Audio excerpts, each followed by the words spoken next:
بے شک وہ لوگ جو ایمان لائے ان کے دلوں کا سکون اللہ کے ذکر سے ہے۔ آگاہ ہو جاؤ کہ اللہ کے ذکر سے دلوں کو قرار ملتا ہے۔ یہ قرآن کی آیت ہے جس میں مولا عز و جل ارشاد فرماتا ہے ایمان والوں کے دلوں کو اگر سکون میسر آتا ہے تو اللہ کے ذکر سے ہے۔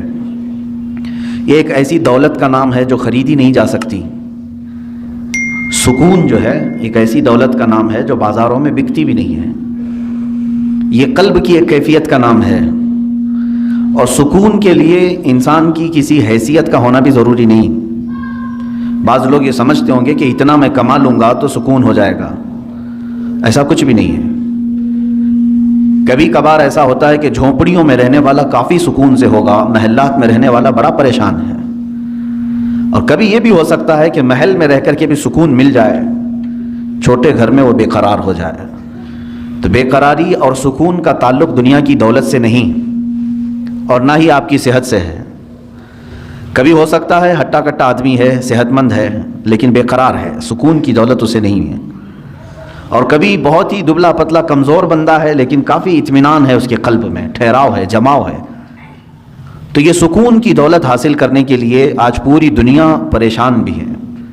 آپ اگر یورپ کی سرزمین پر دیکھیں، امریکہ یا مغربی ممالک کے پاس ان کا سب سے بڑا پرابلم اگر کچھ ہے، روح کا قرار، دل کا سکون نہیں ملتا ہے۔ اسی لیے بعض کنٹریز ایسی ہیں، بعض ملک ایسے ہیں جہاں قانونی طور پر سوسائڈ کرنے کی بھی اجازت ہے، کیونکہ قانون انہیں اجازت دیتی ہے۔ اگر بہت زیادہ ڈپریشن کے شکار ہو، بہت زیادہ ٹینشن ہے، تو اپنے ہاتھوں سے اپنی موت کر لو۔ سوسائڈ کرنا، آتم ہتیا کرنا ہمارے ہاں تو جرم ہے، بہت سارے ممالک میں اس کی اجازت نہیں، لیکن بعض کنٹریز ایسی ہیں جو کہتی ہیں انسان کی اس کی خود کی لائف ہے، اگر وہ چاہے تو ختم کر لے۔ اور سوسائڈ کرنے کا اور اپنے ہاتھوں سے اپنے آپ کو مارنے کا یہ جذبہ اب کے زمانے میں بہت بڑھ چکا ہے۔ اس کی وجہ کیا ہے؟ اطمینان کا حاصل نہیں ہونا، دلوں کا قرار اور سکون کا حاصل نہ رہنا، یہ انسان کو موت کے گھاٹ اتارنے پر مجبور کرتا ہے۔ کبھی کبھار اچھا خاصا آدمی، لیکن اس کے اندر جو ہلچل ہے، اس کے اندر جو بے قراری ہے، وہ لوگوں کو معلوم نہیں، اور وہ چند دنوں کے بعد خبر آ جاتی ہے کہ اس نے سوسائڈ کر لیا، اپنے گھر میں لٹک کر کے، یا اپنے آپ کو جلا کر کے، یا اپنے آپ کو کسی پانی میں غرق کر کے خود کو اس نے ہلاک کر لیا۔ یہ ہلاکت خود سے سوسائڈ کے جو آج نتائج سامنے آ رہے ہیں، اس کی سب سے بڑی وجہ ڈپریشن کا ہونا، سکون کا نہ ہونا۔ اے میرے عزیزو، اس قرآن عظیم میں اللہ تعالیٰ نے اس کا علاج بھی تو بتایا ہے، دوا خود اللہ نے بتایا ہے، اور اس نے ہمیں پیدا کیا، وہ بہتر جانتا ہے۔ ہمارے قلب کو اس نے بنایا، دل کو اس نے بنایا ہے۔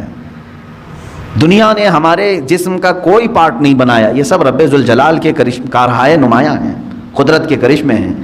اور اس نے جب قرآن میں ایک ہی آیت میں دو جگہوں پر یوں فرمایا، الذین آمنوا وتطمئن قلوبهم بذکر اللہ، وہ لوگ جو ایمان لائے ان کے دل اللہ کے ذکر سے مطمئن ہوتے ہیں۔ الا بذکر اللہ تطمئن القلوب، آگاہ ہو جاؤ اے لوگو، اللہ کے ذکر سے ہی دلوں کو سکون ملتا ہے۔ تو ذکر اللہ یہ رب ذوالجلال کی طرف سے دی گئی دوا بھی ہے، شفا بھی ہے، دعا بھی ہے، علاج بھی ہے، اور اسی سے دور بھاگ کر کے آج لوگ بے قراری میں ہیں۔ میں نے شاید پچھلے ذکر کی مجلس میں اس بات کو ذکر کیا ہوگا کہ اولیاء کاملین جو ہندوستان آئے، یا پھر دوسرے مقامات پر جو صوفیاء اکرام ہیں، صوفیاء اکرام نے جو اسلام کی تبلیغ فرمائی، سب سے بڑا ان کے پاس ہتھیار کیا تھا؟ آج مثال کے طور پر آپ ہم سب کو اگر سنتے ہیں مجھے، تو ظاہر سی بات ہے میری اور دوسری چیزیں تو آپ کو معلوم نہیں ہوں گی، لیکن تقریر معلوم ہے کہ یہ مشہور ہیں اپنی تقریر سے یا بیان سے، یہ ایک چیز معلوم ہے۔ اولیاء کاملین کا ایسا کون سا بڑا ہتھیار تھا، کون سا بڑا ذریعہ تھا جس کے ذریعے سے وہ تبلیغ اسلام کرتے تھے؟ وہ تقریریں زیادہ نہیں، بلکہ وہ اللہ کے ذکر سے لوگوں کے دلوں کو دھلتے تھے۔ اس چیز سے ہم بہت دور آ چکے ہیں۔ آج جو معاشرہ ہے ہمارے ہاں، قلب کی صفائی کا نظام ہی ختم ہو چکا ہے۔ آج ڈھونڈ کر کے نکالو، بہت سارے بچے پریشان ہیں، جو کچھ تحقیق طلب ہیں، جو ریسرچ اسکالر ہیں، وہ پوچھتے بھی ہیں کہ آج بھی ایسی کوئی خانقاہ ہے جہاں دلوں کی مرض کا، دلوں کی بیماری کا علاج ہوتا ہے؟ تو ہم جواب میں یہ کہتے ہیں، ہم بھی اسی انتظار میں ہیں، ہم بھی اسی تلاش میں ہیں۔ ہاں، ایسا نہیں ہے کہ پوری دنیا سے یہ سب چیزیں اٹھ گئی ہیں، الا ماشاء اللہ۔ ترکی کے مشائخ آج بھی علاج کرتے ہیں، مصر کے بعض شاذلی مشائخ ہیں جو اپنے مریدین کی آج بھی تربیت کرتے ہیں. میں ان کی خانقاہوں میں بیٹھا ہوں جہاں وہ رزق سے لے کر کے ذکر کے تمام مقامات، مراتب، دن اور رات کے تمام تر جو ڈسپلن ہو سکتا ہے راہ سلوک کا، وہ ساری چیزیں آج بھی بتاتے ہیں. لیکن یہ ماحول ختم ہو چکا جو صوفیہ اکرام کا تھا. آپ سلسلہ چشتیہ کے جتنے مشائخ کو آپ دیکھیں گے ہندوستان آئے ہیں، ان کے ذکر ہی مشہور ہیں. حضرت خواجہ سرکار غریب نواز رضی اللہ تعالیٰ عنہ کا ذکر مشہور ہے. ختم خواجگان میں بھی ان کے بعض اذکار شامل کیے گئے ہیں. خواجہ قطب الدین بختیار کاکی رحمۃ اللہ علیہ، حضرت بابا فرید الدین گنج شکر رحمۃ اللہ علیہ، صابر علاء الدین کلیری رحمۃ اللہ تعالیٰ علیہ. ان کا حال تو یہ ہے کہ قبر میں گئے خود سے بنی بنائی ہوئی اور بند کروایا اور 9 سال تک ذکر الہی میں مشغول رہے. باہر کسی نے ان کو دیکھا نہیں. یہ وہ لوگ تھے جن کے اوپر فنا کی کیفیت طاری ہو جاتی، وجدانی کیفیت طاری ہوتی. بعض لوگ ہم سے یہ سوال کرتے ہیں کیسے یہ رہ سکتے ہیں 9 سال 10 سال 8 سال 11 سال، جو بزرگوں کے متعلق یہ روایات ملتی ہیں. میرے عزیزو، عقل یہاں آ کر کے رک جاتی ہے اور سمجھ نہیں پاتی، کیونکہ انسان کی اپنی ضروریات بھی ہوتی ہیں. میرے عزیزو، یہ لوگ جو اہل اللہ ہیں، جب دنیا سے کنارہ کشی کر لیتے، کھانے پینے کی کوئی ان کو احتیاج ضرورت نہ رہتی، اللہ کا ذکر ہی ان کی غذا بن جاتا اور اس غذا کا کوئی فضلہ نہیں نکلتا.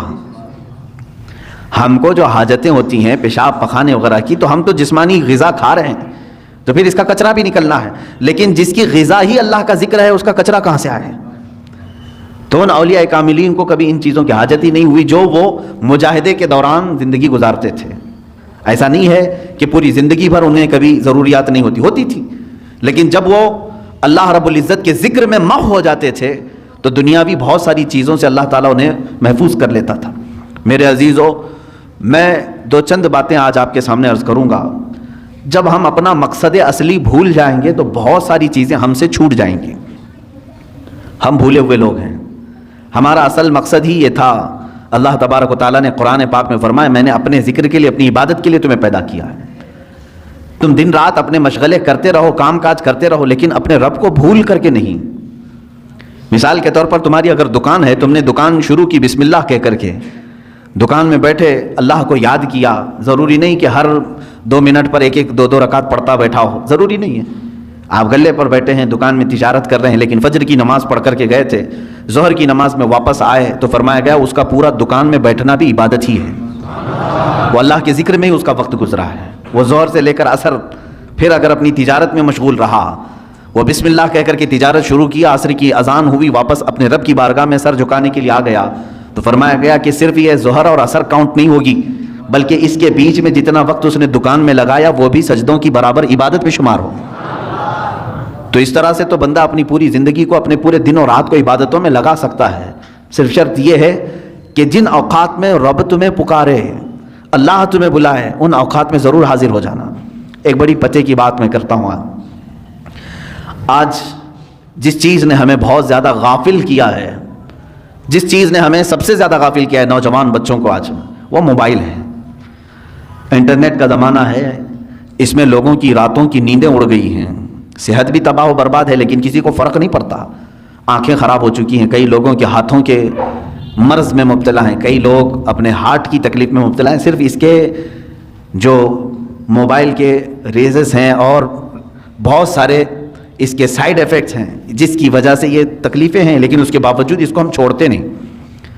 اور میں یہ کہہ رہا ہوں کہ چھوڑ کر کے پورا ختم کرنے کی بھی بات نہیں کر رہا ہوں. اس کا استعمال جن کاموں کے لیے ہے ٹھیک ہے، لیکن اسی سے ہمیں کچھ چیزیں سیکھنا بھی چاہیے تھا. اسی موبائل سے ہی میں محسوس کرتا ہوں کہ انسان اپنا مقصد اصلی بھول گیا، لیکن موبائل اپنا مقصد اصلی ابھی نہیں بھولا. موبائل کی ایجاد، موبائل کی بنیاد کس کام کے لیے رکھی گئی؟ یہ صرف کمیونیکیشن کے لیے ہے نا. موبائل شروع کیا گیا تھا ایک دوسرے سے تعلق قائم کرنے کے لیے. آپ یہاں بیٹھے ہیں، فلاں جگہ آپ کے رشتہ دار ہیں، آپ کو کال کرنی ہے، ان سے بات کرنی ہے، آپ نے ملایا نمبر، بات کر لی. شروع میں جو موبائل آیا تھا اتنے ہی کام کے لیے تھا نا.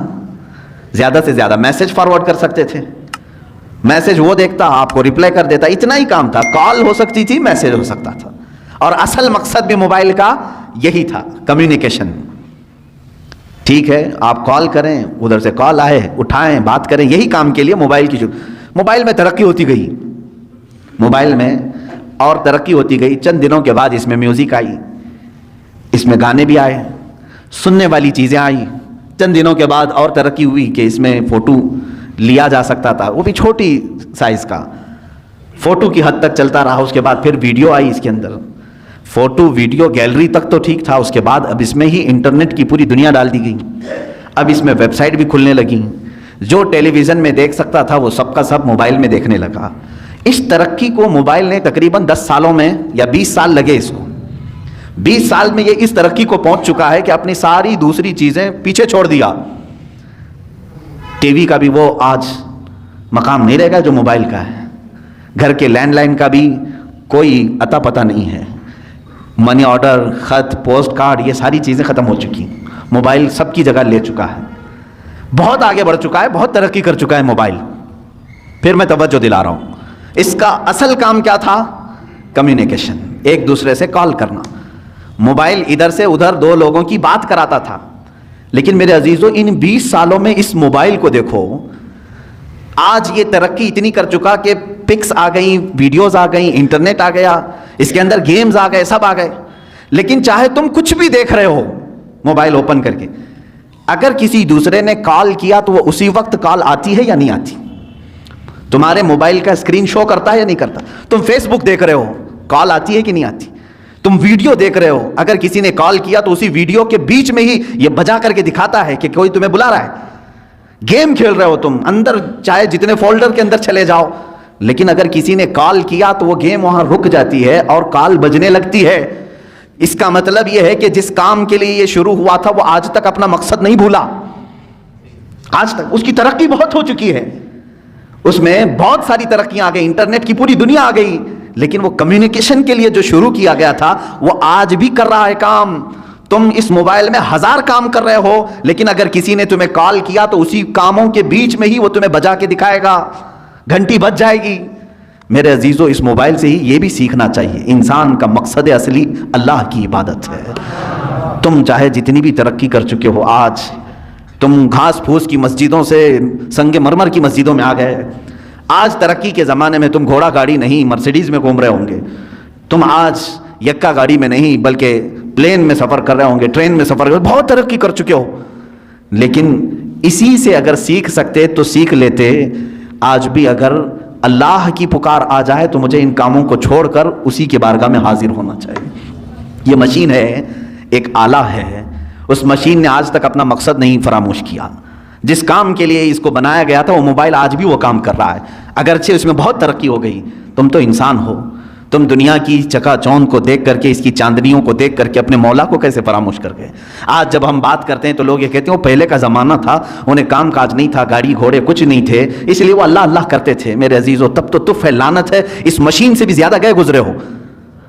ہاں وہ اہل اللہ تھے, ان کے زمانے کے تقاضے تھے, اس کے باوجود وہ رب تعالیٰ کی پکار ہوتی تو ضرور حاضر ہوتے, اس لیے کہ انہیں معلوم تھا ہمارا مقصد ہی دنیا میں آنے کا یہ ہے. چاہے میں ترقی کر کے آسمان پر بھی پہنچ جاؤں, چاہے میں ترقی کر کے چاند تک بھی پہنچ جاؤں, لیکن میرا جو مقصد ہے دنیا میں آنے کا وہ میرے مولا کے حضور حاضر ہونا ہے جب وہ مجھے پکارے. عزیزان گرام وقار, آج جن چیزوں نے ہمیں اپنے مقصد سے دور کیا ہے ان چیزوں سے ہی تم سیکھ سکتے تھے. موبائل سے کوئی سیکھ نہیں رہا ہے, اس کو استعمال تو کر رہے ہیں, اسی سے سیکھ سکتے تھے. آج اللہ رب العزت کے حضور حاضر ہونے کا جو شوق ہونا چاہیے وہ کیوں نہیں ہے؟ اچھا ایک اور بات اسی موبائل سے ہم نے جب تحقیق کیا تو یہ بھی پتہ چلا, جب پڑھتے تھے نا کتابیں, سنتے تھے کہ امام اعظم ابو حنیفہ رضی اللہ تعالیٰ عنہ رات کو کھڑے ہوتے تو صبح تک ایک قرآن ختم کر لیتے تھے. 4 ورق پڑھنے نہیں ہوتا آج مسجد میں, 2 ورق پڑھتے ہی بھاگنے کا دل کرتا ہے لوگوں کا. 30 پارے ایک رات میں کیسے ہوتے تھے, کیسے وہ پڑھ جاتے تھے, ایک رات میں کیسے پورا ختم قرآن ہوتا تھا. بلکہ آج بھی موجود ہیں جو لوگ کثرت سے قرآن پڑھتے ہیں, یقیناً انہیں کوئی تو مزہ ملتا ہوگا تبھی تو پڑھتے ہوں گے. لیکن جب ہم کتابوں میں یہ اور بزرگوں کے بارے میں پڑھتے تھے, حضرت امام مالک رضی اللہ تعالیٰ عنہ کے متعلق بھی ایک بزرگ کے متعلق, میں نام ذہن میں نہیں ہے, فرماتے ہیں کہ وہ کبھی کبھار ایسا ہوتا کہ گھوڑا حاضر کر دیا جاتا سفر کے لیے, گھوڑے پر پیر اٹھاتے ابھی رکھنے کے لیے, اور دوسرا پیر اٹھانے سے پہلے پہلے تک وہ پورا ختم قرآن کر جاتے تھے. کتنی دیر لگتی ہوگی؟ ہاں یہ اور بات ہے کہ ان اہل اللہ کے لیے اللہ تعالیٰ زمانے کو گھیر دیتا. ان کے لیے قرآن پاک کو اس قدر تیزی سے پڑھنا یا اس میں ہو جانا، مشغول ہو جانا، یہ کیسا ہوتا تھا یہ سمجھ میں نہیں آتا تھا. لیکن اب سمجھ میں آنے لگا جب لوگوں کو، نوجوانوں کو گھنٹوں موبائل میں ڈوبے ہوئے ہم دیکھتے ہیں. آخر ہے کیا اس کے اندر؟ رات کو لے کر کے بیٹھا ہے تو صبح کے 4 بجنے لگ گئے، اس کو وقت کا احساس ہی نہیں ہوا. فلموں کو دیکھ رہے ہیں یا پھر ویڈیو گیمز، ان تمام چیزوں میں جب نوجوان بیٹھے رہتے ہیں تو ان کو وقت کا خیال ہی نہیں رہتا. ہو بہو اس لیے کہ تم اس کو دل دے بیٹھے ہو، ان گیمز کو دل دے بیٹھے ہو، اس لیے تمہیں وقت کا احساس نہیں ہو رہا. یہ دل اگر قرآن کو دیا ہوتا تو قرآن کے پڑھنے کا بھی تمہیں کبھی اکتاہٹ اور ملال آ ہی نہیں سکتا. ایک بزرگ سے سوال کیا گیا، انہوں نے فرمایا، سوال بھی بڑا اچھا ہے. انہوں نے کہا کہ کبھی ایسا ہوتا ہے فلم دیکھنے کے لیے بیٹھے ہیں، 3 گھنٹے آرام سے بیٹھ جاتے ہیں، 4 گھنٹے کرکٹ دیکھنے کے لیے بیٹھ جاتے ہیں، کبھی کچھ بھی نہیں ہوتا، سکون سے بیٹھ جاتے ہیں. مسجد میں پائتی بدلتے رہتے ہیں ادھر سے ادھر. اگر تھوڑی دیر ہم بند کریں تو لوگوں کی بے قراری شروع ہو جائے گی، ادھر جانا ہے، ادھر جانا ہے، ادھر آنا ہے، ادھر آنا ہے. تھوڑی ہلکی آواز آئے کہ سب ادھر طرف توجہ کر لیں. یہ کیا مسئلہ ہے؟ ادھر سکون سے بیٹھتا نہیں ہے اور ادھر آرام سے بیٹھا رہتا ہے، وہاں گھنٹوں گزر جاتے ہیں. کیوں ایسا ہے؟ توجہ چاہتا ہوں میرے عزیز. اس بزرگ نے فرمایا یہ اللہ تبارک و تعالیٰ کے بنائے ہوئے نظام ہے میرے عزیز. کیونکہ حدیث پاک میں میرے آقا صلی اللہ علیہ وسلم نے فرمایا 2 راستے ہیں یہاں دنیا میں. بہت خوبصورت راستہ ہے، ایک بہت خوبصورت راستہ ہے وہ جہنم کا ہے، دوزخ کا ہے. اور ایک بہت ہی کھردرا راستہ ہے، اوبڑ کھابڑ راستہ ہے، وہ جنت کا ہے. شاک تو نہیں ہو رہے ہیں؟ میں الٹا بول گیا ہوں، حقیقت ہے. دوزخ کا راستہ دنیا میں خوبصورت بنایا گیا ہے لیکن منزل خطرناک ہے، اور جنت کا راستہ کانٹوں بھرا ہے، اوبڑ کھابڑ ہے، لیکن منزل بہت خوبصورت ہے. یہ اللہ کے نبی صلی اللہ علیہ وسلم نے فرمایا. اس بزرگ نے اس کے سوال کا جواب دیا، میاں بات یہ ہے اگر تجھے کانٹوں پر بٹھایا جائے تو کتنی دیر تک تو بیٹھے گا؟ پالتی ادھر سے ادھر پائنتی بدلتا ہی رہے گا، ادھر چبا تو ادھر اٹھا، ادھر چبا تو ادھر اٹھا. یہ بے قراری کانٹوں پر بیٹھنے کی وجہ سے ہے. اور جہنم کے راستے پر جو بیٹھا ہے 4 گھنٹے 5 گھنٹے وہ سکون سے ہی بیٹھے گا، اس لیے کہ دنیا میں اس کے لیے سکون بظاہر سکون نظر آئے گا. تو باغیچے میں بیٹھا ہے جیسے جس طرح سے، تو دوزخ کے راستے پر دنیا میں جو بیٹھا ہوا ہے وہ اپنے پورے گھنٹے خرچ کرے گا، اسے وہاں اطمینان کی طرح لگے گا. جنت کا راستہ اگرچہ کانٹوں بھرا ہے لیکن منزل بہت خوبصورت ہے. میرے عزیزو اس بات کو سمجھ کر کے چلو، آج تھوڑا بہت اسٹرگل کرنا ہوگا تب تمہیں قلب کا سکون ملے گا. اور اگر آپ گناہوں میں اپنے دل کی لذت اور سکون چاہتے ہیں تو یہ کیسا سکون ملے گا جانتے ہیں آپ؟ کھجلی والا سکون. کھجلی والا سکون، گناہوں کی لذت سے جو سکون ملتا ہے وہ کھجلی والا سکون. میں اکثر کہا کرتا ہوں کھجانے کے وقت اچھا لگتا ہے، جب کھجلی ہو تو دل کرتا ہے، من کرتا ہے کہ کھجاؤں اس کو کھجاؤ. لیکن جب چھوڑ دیتے ہو اس کے بعد جلن شروع ہوتی ہے، زخم شروع ہو جاتے ہیں. تو یہ کھجلی والا سکون کب؟ جب تک کھجاتے رہتے ہیں تبھی تک. اور چھوڑ دیا تو جلن بھی ہے، داغ بھی ہے، زخم بھی ہے. گناہوں کی لذت سے ملنے والے سکون کی وہی علامت، وہی کیفیت ہے میرے عزیزو. جب تم گناہ کر رہے ہو اس وقت تمہارے نفس کو اچھا لگ رہا ہوگا، لیکن جب عمر ڈھل جائے گی ان گناہوں کے دھبے تمہیں پریشان کریں گے، یہ زخم رہ جائیں گے. یہاں تک کہ جنت میں کچھ لوگ آئیں گے، جنت میں آ بھی جائیں گے، لیکن ان کی پیشانیوں پر دوزخ میں جلے ہوئے داغ موجود ہوں گے. ان کو دوسرے جنتی دیکھ کر کے کہہ رہے ہوں گے فلاں فلاں گناہوں کی وجہ سے اسے داغا گیا ہے، ابھی تک داغ نہیں جا رہے ہیں. کتنے 100 سال کے بعد وہ آیا ہوگا جنت میں لیکن داغ نہیں جا رہے ہیں. کھجائے ہوئے داغ جلدی جاتے نہیں ہیں. ہمیں بچپن میں نہیں بلکہ جب نئی جوانی شروع ہوتی ہے تو ایک بیماری آتی ہے اکثر نوجوانوں کو، پمپلز کی. خاص طور پر حکماں جو ہیں علاج اس کا سب سے بہترین علاج یہی بتاتے ہیں کہ اس کو ہاتھ نہ لگاؤ، بس اسے ناخن نہ لگاؤ، اس کو پھوڑو مت، اس لیے کہ وہ دھبا پیدا کر دیتا ہے. تمہیں بے قراری ہو رہی ہے اور جب تک اس کو نہ نکالوں، حالانکہ وہ بہت خراب تو نہیں لگتا لیکن تمہیں خراب لگنے لگتا ہے. یہ سائیکالوجی ہے. اس کو پھوڑ دیتا ہے، کھینچ کے نکال دیتا ہے. کچھ لوگوں کو تو میں نے دیکھا بلیڈ سے کاٹتے ہوئے، زخم تو کر لیا لیکن وہ ہمیشہ کے لیے اس پہ داغ رہ گیا. اب اس داغ کو ختم کرنے کے لیے پتہ نہیں کتنے کریم لگاتا ہے. پھر اس کو لیپا پوتی کی جاتی ہے. گناہوں کے ایسے ہی معاملات ہیں. جنہوں نے جوانی میں لطف اٹھائے، لذتیں اٹھائی، اپنے ہاتھوں سے گناہ کیے، اپنے شرمگاہ سے گناہ کیے، اپنی آنکھوں سے گناہ کیے، اپنے زبان سے کیے، چند دنوں کے بعد یہ گناہوں کے دھبے اس طرح سے ہوتے ہیں کہ اللہ رب العزت کی نظر رحمت اس کی طرف نہیں ہوتی ہے، اس کی دعائیں بار اجابت سے نہیں ٹکراتی ہیں، یہ تمام معاملات اس کے اپنے کیے ہوئے ہوتے ہیں۔ اسی لیے قرآن کہتا ہے ما اصابکم من مصیبت فبما کسبت ایدیکم، جو کچھ بھی مصیبتیں تم پر آتی ہیں یہ تمہارے اپنے ہاتھوں کی کمائی ہے، تم نے اپنے ہاتھوں سے کیا ہے۔ عزیزان گرامی وقار، اب قلب کے سکون کے لیے تھوڑا سٹرگل تو کرنا ہوگا، تھوڑا سٹرگل کرنا ہوگا۔ اولیاء کاملین نے جو مقامات حاصل کی، آپ کرامات تو ان کے سنتے بھی ہیں، بیان بھی کرتے ہیں، کیا پہنچے ہوئے ولی تھے، لیکن کبھی سوچا آپ نے وہ پہنچے کس طرح سے تھے؟ ان کی ٹھوکروں میں مردوں کا زندہ کرنا اللہ نے رکھ دیا، ان کو طاقت و قوت اتنی عطا کی کہ اللہ رب العزت نے ان کے لیے پوری کائنات کشادہ کر دی کہ میرے بندے تو جہاں چاہے جس طرح چاہے زندگی گزار، جو تجھے چاہے وہ حاصل کر لے۔ یہ کب ہوتا ہے ان کا مقام؟ میرے عزیزوں، وہ یوں ہی نہیں حاصل کرتے، اپنے آپ کو اللہ کی بارگاہ میں فنا کر دیتے ہیں۔ اسی لیے شاعر نے کہا ہے مٹا دو اپنی ہستی کو اگر کچھ مرتبہ چاہو، مٹا دو اپنی ہستی کو اگر کچھ مرتبہ چاہو، کہ دانا خاک میں مل کر گلے گلزار بنتا ہے، بیج کو کیچڑ میں بونا پڑتا ہے تب جا کر کے پھول اگتے ہیں۔ تم اگر یہ سوچتے ہو کہ میں سارے مرغن غذائیں کھاؤں، بہترین چکن مٹن اور سارے گھی مرغن سب چیزیں کھا کر کے میرے دل کو ذکر کی لذتیں ملیں، مشکل ہے، ایسا مشکل ہے۔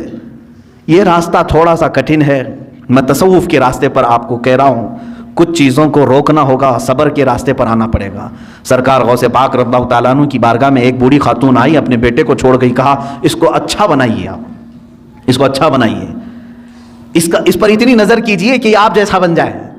کہا ٹھیک ہے، اس کو چھوڑ دو، خانقاہ میں رہنے لگا۔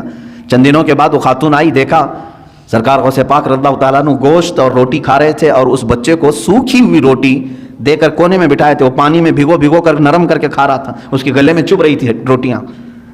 ماں تھی، دیکھ کر کے گھبرائی اور کہا شیخ عبد القادر جیلانی رضی اللہ تعالیٰ عنہ سے، آپ تو بڑا اس کے ساتھ بے انصافی کا معاملہ کر رہے ہیں، نا انصافی کا معاملہ کر رہے ہیں، خود تو آپ گوشت اور روٹی کھا رہے ہیں اور میرے بچے کو سوکھی روٹی جو حلق سے اتر نہیں رہی۔ آپ نے پورا دسترخوان سے جو کچھ بھی تھا کھانے کے بعد اس خاتون کو جواب زبان سے نہیں دیا، وہ جو ہڈیاں جمع تھی سب کو جمع کیا اور اس پر ہاتھ رکھ کر کے کہا قم باذن اللہ، اللہ کے حکم سے اٹھ جا۔ تو وہ جو مرغی زبح تھی وہ پھر سے زندہ ہوئی۔ بعض اولیاء کاملین کو یہ تصرف دیا گیا ہے، وہ مرغ زندہ ہوا۔ آپ نے اس خاتون سے کہا کہ اے خاتون، جب تیرا بیٹا بھی اس لائق بن جائے تو اسے بھی میں ایسے ہی کھلاؤں گا۔ اس کی تربیت کا زمانہ ہے، اسے آج صبر سکھایا جا رہا ہے۔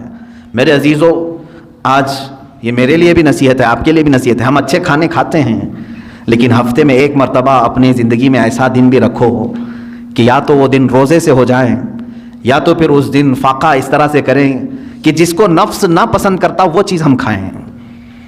سوکھے چوڑے ہمارے ہاں ملتے ہیں، ظاہر سی بات ہے اس کو چبانے میں دقت ہوتی ہے۔ اس نفس کو مارنا ہو تو ایک دن ایسا رکھو کہ اسی کو کھا لیں ہم۔ روٹیاں سکھا کر کے رات کو اولیاء کاملین رکھتے تھے صرف اپنے نفس کو مارنے کے لیے۔ جب تک آپ یہ جنگ نہیں کریں گے ذکر کی لذت آپ کو نہیں ملے گی۔ ہاں، آپ اللہ اللہ اللہ اللہ کریں گے، سر ہلے گا، دل کچھ بھی نہیں ہلے گا۔ دل کو ہلانے کے لیے پریکٹیکلی طور پر آپ کو کچھ چیزوں سے گزرنا پڑے گا۔ سب سے پہلی چیز ہے اس میں اپنے غذاؤں پر کنٹرول، اپنے غذاؤں پر کنٹرول۔ یہ غذاؤں کی لت جو ہے ہمیں آج حرام کاریوں کی طرف لے جا رہی ہے۔ زبان کے چٹخارے جو ہیں بہت خطرناک ہیں، اسی لیے دنیا میں دو ہی شہوت ہے، سب سے بڑی شہوت، ایک شرمگاہ کی شہوت اور ایک زبان کی شہوت۔ ان دو کو اگر کسی نے شکست دے دیا تو وہ ولی بن جائے گا، ولی بن جائے گا۔ زبان کی شہوت یہ ہمیشہ اس کو جو لذت مل گئی وہی کھانا چاہتی ہے۔ جس کو گوشت کھانے کی لذت مل، گوشت حرام نہیں ہے، حلال ہے، لیکن کوئی اگر اس کا ایڈکٹ ہو گیا کہ بغیر اس کے تو مجھے چلتا ہی نہیں، تو گویا کہ تم گوشت کے غلام ہو، اپنے اوپر کسی چیز کو تم نے لازم کر لیا ہے۔ کچھ چیزیں ایسی ہیں میرے عزیزوں کہ یہ زبان تم سے وہ سب کراتی ہیں۔ اگر ایڈکٹ ہو گئے تھے، بغیر گوشت کے کھا نہیں سکتے تھے، اتفاق سے ایسا وقت آ گیا زندگی میں کہ پیسہ بھی نہیں ہے، کچھ بھی نہیں ہے، گوشت گھر میں نہیں آیا، کیا کریں گے؟ زبان دوسری چیز تو نگلتی نہیں، چوری کریں گے۔ اور کسی ایسی جگہ پر گئے جہاں پر صرف خنزیر کا گوشت مل رہا ہے، وہ بھی کھا لیں گے۔ کھاتے ہوئے میں نے دیکھا ہے ممبئی میں، زبان کا چٹخارا ہے۔ پیزا میں پیزا ملتا ہے، خنزیر کا گوشت ڈال کر کے آدمی بیچ رہا ہے، لوگ خرید رہے ہیں، کھا رہے ہیں۔ نان ویج کھانے کا ایک شوق ہے. میرے عزیزوں کوئی بھی چیز اپنے اوپر اتنی غالب نہ کر لو کہ تم اس کے غلام بن جاؤ اور مجبوری میں تمہیں وہ سب کرنا پڑ جائے. ہاں دنیا سے بقدر ضرورت چیز اٹھاؤ, کسی بھی چیز کو اپنے اوپر حاوی ہونے نہ دو. 2 بزرگوں کی بات میں بتا کر کے اپنے ذکر کی مجلس شروع کرنے جاتا ہوں. ایک ہیں سیدنا ابو بکر شبلی رضی اللہ تعالیٰ عنہ, سیدنا جنید بغدادی رضی اللہ تعالیٰ عنہ کے خلیفہ مجاز مرید صادق. شجرہ قادریہ میں ان کا نام آتا ہے. بحر شبلی شیر حق دنیا کے کتوں سے بچا, ایک کا رگ عبد واحد بے ریا کے واسطے. سیدنا ابو بکر شبلی رضی اللہ تعالیٰ عنہ, ان کے ذکر کرنے کے متعلق تو کتابوں میں یہ لکھا ہے کہ رات کے وقت جب یہ کھڑے ہوتے, دیکھیں نیند کا بھی تو غلبہ ہوتا ہے نا انسان کو. اب زیادہ دیر اگر میں بٹھاؤں تو جمائی شروع ہو جائے گی, ہاں ہو کھولنا شروع کریں. کھانا جب زیادہ ہو جاتا ہے تو نیند کا غلبہ بھی آیا, اور یہ نیند بھی اللہ رب العزت کی یاد سے غافل کرنے والی چیزوں میں سے ہے. خشوع و خضوع نہیں رہے گا, اطمینان قلب نہیں رہے گا, یا تو مجبوری میں بیٹھے گا, یا تو تماشا دیکھنے کے لیے بیٹھے گا, یا تو صرف نام گنانے کے لیے بیٹھے رہے گا. جو اس کا قلب کا حضور ہے, حاضری, وہ نہیں ہو پائے گی. نیند کا غلبہ آیا. حضرت ابو بکر شبلی رحمۃ اللہ تعالیٰ علیہ سلسلہ قادریہ کے مشہور بزرگ ہیں. رات کو عبادت کے لیے کھڑے ہوئے, جھپکی آئی, اونگ آتی ہے نا, صرف ایک اونگ آئی, اللہ اکبر. اس کے بعد آپ اتنا روئے, اٹھے اور جا کر کے کیا کرنے لگے معلوم ہے؟ نمک میں سلائیاں پھیر کر اپنی آنکھوں میں لگایا.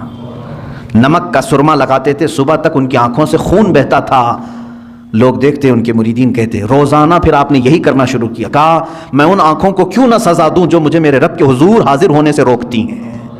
میں ان آنکھوں کو کیوں نہ سزا دوں, یہ غافل کرتی ہیں مجھے میرے رب کے حضور حاضر ہونے سے. یہ اسٹرگل ہے. اولیاء کاملین یوں ہی یہ مقامات نہیں حاصل کیے, انہوں نے اپنے آپ کو فنا کر دیا یاد الہی میں. حضرت شاہ مینا رحمۃ اللہ تعالیٰ علیہ لکھنؤ کے بڑے بزرگ ہیں. شاہ مینا کے نام سنے ہوں گے آپ. یہ لکھنؤ میں آج بھی ان کا مزار مرجع خلائق ہے. ان کی سیرت میں نے پڑھا, رات کو یہ عبادت کے لیے کھڑے ہوتے اگر ذکر کے لیے تو یوں نہیں, نرم قالین ہے, اے سی لگی ہوئی ہے, پنکھے چل رہے ہیں, ماربل کی دیواریں ہیں, ہم آرام سے بیٹھ کر کے اللہ کا ذکر کریں, آرام سے بیٹھ کر کے ہم تقریریں سنیں. نہیں, حضرت شاہ مینا رحمۃ اللہ تعالیٰ علیہ دیوار پر, دیوار اتنی اونچی دیوار ہوتی کہ تقریباً 10 فٹ کی دیوار, 10 فٹ کے اوپر دیوار پر کھڑے ہو جاتے تھے. اتنی جگہ ہوتی کہ ان کے 2 قدم رکھے جا سکتے تھے اس دیوار پر, باقی کچھ بھی نہیں, نہ پکڑنے کے لیے کوئی چیز ہوتی, کچھ بھی نہیں. اسی حالت میں کھڑے ہوتے. لوگ کہتے زمین پر پڑھیں, کہتے ہیں کہیں مجھے زمین پر پڑھتے پڑھتے سستی آ گئی, کاہلی آ گئی, تو میں ڈرتا ہوں کہ میرے رب کی توہین نہ ہو جائے. میں دیوار پر اس لیے کھڑا ہوتا ہوں کہ اگر میرے جسم کو سستی آ بھی گئی تو سزا مل جائے گی, دیوار سے دھڑام سے گروں گا. جسم کو جو سزا ملنی وہ مل جائے گی. دیوار پر ایسے کھڑے ہوتے تھے, ایسے کھڑے ہوتے کہ پکڑنے کے لیے کوئی چیز وہاں پر نہیں ہوتی. ظاہر سی بات ہے بالکل الرٹ آدمی رہے گا اس طرح سے. عزیزان گرامی وقار, ان اولیاء کاملین کی عبادتوں کو ہم نہیں پہنچ سکتے, لیکن یہ واقعات ہم اس لیے سناتے ہیں کہ اس کا ایک عشر عشیر, ایک ذرہ تو ہماری زندگی میں آ سکے. ہم اگر غوثیت کے مقام کو نہیں حاصل کر سکتے تو ان کی عبادات, ان کی ریاضات کا کچھ حصہ تو حاصل کر سکیں, کچھ چیزیں ہماری زندگی میں تو آ جائیں. آج ہم برسوں سے ذکر کی مجلسوں کو چھوڑے بیٹھے ہوئے ہیں, نہ ہمیں کوئی کرانے والا ہے نہ ہم کرنے جا رہے ہیں. کبھی آپ نے دیکھا ہمارے گھروں میں ساری چیزیں بالکل جیسی چلتی تھی ویسی چل رہی ہیں. کھانا اپنے وقت پر چلتا ہے, اور کچھ لوگوں کی ہاں بالکل فکس ہے, چل رہا ہے, سیریل اس وقت چلنا ہے, فلم اس وقت چلنا ہے, وہ ریگولر چل رہا ہے, ناغا اس میں نہیں ہوتا ہے. چلیں کچھ اچھے گھر ہیں وہاں تقریریں چل رہی ہیں, نعتیں چل رہی ہیں, ٹھیک ہے, یہ سب چل رہا ہے. کبھی آپ نے اپنے ضمیر سے پوچھا اللہ کا ذکر کہاں گیا میری زندگی سے؟ اللہ کا ذکر کہاں گیا؟ کیا میں اپنے گھر والوں کو لے کر کبھی بارگاہ رب العزت میں ذکر کے لیے مشغول ہوتا ہوں؟ نہیں ہے. سالوں سال کی فہرست نکال کر کے دیکھیں تو کوئی مجلس ذکر نہیں ملتی, کوئی محفل ذکر نہیں ملتی. آج تو حال یہ ہے کہ دنیا یہ چاہتی بھی ہے کہ تم اللہ سے اتنے دور ہو جاؤ کہ تمہیں احساس بھی نہ ہو کہ خدا ہے. معاذ اللہ رب العالمین. مجھے آج ہی اس بات کا احساس بھی ہو رہا تھا. ممبئی میں آج ممبئی کے ہمارے بچے آئے ہوئے ہیں, 6 مہینے کے بعد آج انہوں نے جمعہ کی نماز پڑھی. اس طرح سے مجمع میں آج بھی مسجدیں بند ہیں وہاں پر. افسوس ہوتا ہے, مجھے دلی افسوس ہے. جس مسجد کا میں خطیب ہوں, امام ہوں, اس مسجد کو بھی آج تالا لگا ہوا ہے. 4 یا 5 لوگ نماز کے لیے حاضر ہوتے ہیں. میں یہ بات کیوں کہہ رہا ہوں معلوم ہے؟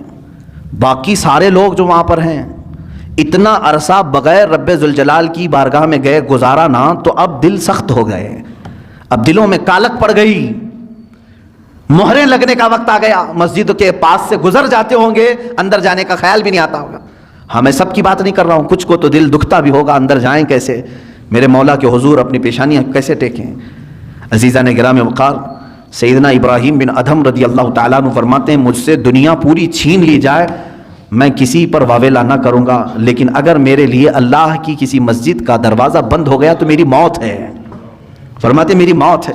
حضرت ذوالنون مصری رضی اللہ تعالیٰ عنہ، یہ وہ بزرگ ہیں جنہوں نے 40 سال مسجد میں اعتکاف کیا لیکن ٹیک تک نہیں لگائی دیوار کو، مسجد کی دیوار کو سہارا تک نہیں لیا، وہ مسجدوں میں ان کا دل لگا ہوا ہوتا تھا۔ حدیث آپ پڑھ کر کے دیکھیں، اللہ کے حبیب صلی اللہ علیہ وسلم فرماتے ہیں 7 لوگ ایسے ہیں جن کو قیامت کے دن بھی اللہ اپنے عرش کا سایہ عطا کرے گا، جب کسی پر کوئی سایہ نہیں ہوگا، سورج سوا نیزے کے فاصلے پر کھلا رہے گا، لیکن 7 قسم کے لوگ ایسے ہوں گے جن کو اللہ قیامت کے دن محشر کے میدان بھی سایہ عطا کرے گا، عرش کا سایہ ملے گا، وہ چھاؤں میں کھڑے ہوں گے۔ وہ کون ہے؟ وہ 7 قسم کے لوگ، پھر کبھی ذکر کروں، ان میں سے ایک بندہ ایسا ہے جس کے بارے میں میرے آقا صلی اللہ علیہ وسلم فرماتے ہیں رجل تعلق قلبہ بالمساجد، وہ آدمی جس کا دل مسجدوں میں لٹکا ہوا ہے، لٹکا ہوا ہے مطلب لگا ہوا ہے، اب اذان ہو کہ میں مسجد میں جاؤں، اب اذان ہو کہ میں مسجد میں آؤں، جس کی یہ کیفیت ہے اسے قیامت کے دن عرش کا سایہ عطا کیا جائے گا۔ لیکن افسوس ہے کچھ جگہوں پر یہ لاک ڈاؤن کے بہانے اللہ کے گھر ایسے بند کر دیے گئے، یہ سب ناٹک ہے۔ اب میں بولوں تو پھر دوسرے راستے پر چلا جاؤں گا، اس لیے کہ کبھی کبھار جذبات میں بے قابو ہو جاتا ہوں۔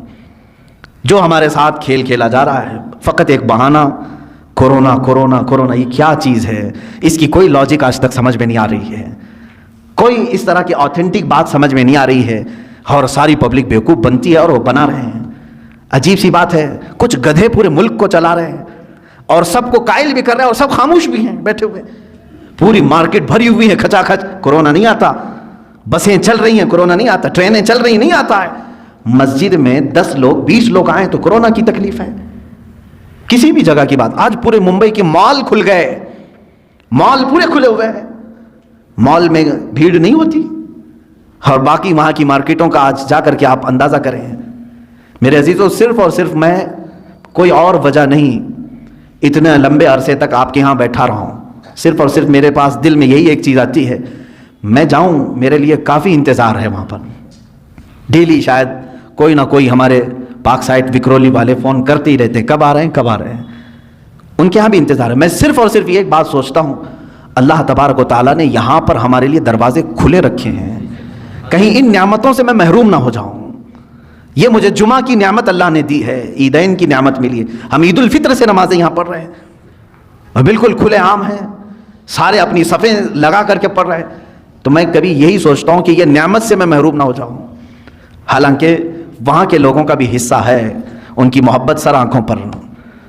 میں یقیناً آج بحیثیت خطیب و امام ممبئی کا تعلق ہے، لیکن صرف یہی ایک بات، مسجدیں بند کر کے لوگوں کے دلوں میں آج ایسی کیفیت آ گئی کہ جمعہ کے جانے کا احساس بھی نہیں رہا۔ چند دنوں کے بعد یہ وہ لوگ، یہی لوگ کہیں گے، کہیں کام کاج پر ہیں، جمعہ ہو رہی، ارے چھوڑو اب زور پڑھ لیں گے، اتنے دنوں تک تو زور پڑھتے ہی تھے نا۔ جمعہ کی اہمیت دلوں سے ختم کر دی گئی۔ پہلے تو زندگی میں ایک جمعہ چھوٹنے پر ہم سب میں سے، بلکہ ہماری بات تو چھوڑیں، عام بندہ جو کوئی اور نماز نہیں پڑھتا ہوگا لیکن وہ جمعہ چھوڑنے کو بہت بڑا گناہ سمجھتا تھا، جو کبھی نماز کو نہیں آتا، جمعہ کے دن اس کے گھر میں جا کر کے دیکھو، نہا رہا ہے، خوشبو لگا رہا ہے، سرمے لگا رہا ہے، مسجد کے آنے کے اہتمامات کر رہا ہے، دوسری کوئی نماز نہ پڑھتا ہو۔ جمعہ کا اہم رتبہ ہمارے دماغ میں موجود تھا، اس کو ختم کر دیا گیا۔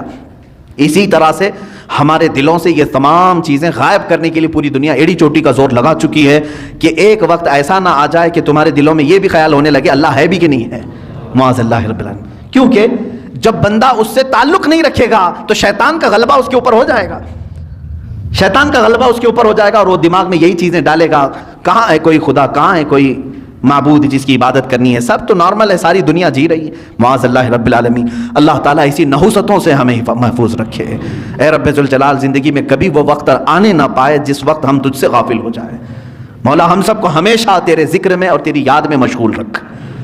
دعا یہی کرتے رہیں، اور اللہ کا وعدہ ہے فَاذْكُرُونِي أَذْكُرْكُمْ، تم مجھے یاد رکھو میں تمہیں یاد کروں گا۔ اور اللہ کا وعدہ سچا ہے، جس نے اسے ذکر کے ذریعے آج یاد کیا، مولا تعالیٰ اس وقت تمہیں یاد کرے گا جب دنیا تمہیں بھول چکی ہوگی. دنیا بھول چکی ہوگی لیکن مولا نہیں فراموش کرتا، وہ یاد کرے گا. اور اس کی تفسیر میں آپ جا کر کے دیکھیں گے اس آیت کی، اللہ کیسے یاد کرتا ہے بندے کو، اللہ کیسے یاد کرتا ہے. تو فرمایا مفسرین نے، تم یہاں مجمع میں اس کو یاد کرو گے انسانوں کے، رب تبارک و تعالیٰ فرشتوں کی جماعت میں تمہارا ذکر کر رہا ہوگا، تمہارا نام فرشتوں کی جماعت میں اللہ بیان کرے گا، یہی اس کا یاد کرنا ہے. اور تم دنیا میں اگر مسجد میں اللہ کو یاد کر رہے ہوں گے، اللہ اس کے بدلے میں تمہیں جنت میں یاد کرے گا. رب تبارک و تعالیٰ تمہارے نام کا اعلان جنت میں فرمائے گا. اس کا یاد کرنا یہ بہت کمال کا ہے. اسی لیے دنیا میں یاد اگر کرو، ذکر اگر کسی کا کرو تو کس کا؟ اللہ رب العزت کا. الا بذکر اللہ تطمئن القلوب، آگاہ ہو جاؤ اللہ کے ذکر سے ہی دلوں کو